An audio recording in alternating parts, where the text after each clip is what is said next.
આ તડકો બળકો આવે ને એટલે છે ને આમ વાઇબ જ કંઈક અલગ આવે. યુકેમાં તમે આવશો ને એટલે તમે તડકો માટે તરસતા હોય. અહીંયા જેટલા લોકો યુકે છે ને એ લોકો રિલેટ કરતા હોય કે ભાઈ બહારના કન્ટ્રીમાં હશે જ્યાં તડકા ઓછા પડતા હોય. તો એમાં વિન્ટર સિઝનમાં તો એવું થાય ને કે યાર એવું ખબર નહીં ફીલ જ એવું થાય ને કે એમ થાય કે આ ક્યાં આવી ગયા છે.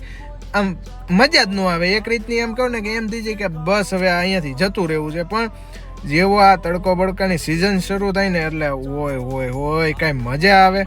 આમ એમ જ થાય કે કંઈક કામ આપે ને તો બસ સોટી જવું છે. હા, પણ આવું વેધર નીકળે ને તો થાય. પછી ઓલું આવું માંદું વેધર હોય ને એમાં જવાનું થાય ને મને એમાં એવો હાલ આવે ને એમાં ઉઠવાનું જ મન ન થાય. તમારે એવું થાય છે કે નહીં મને કહીજો.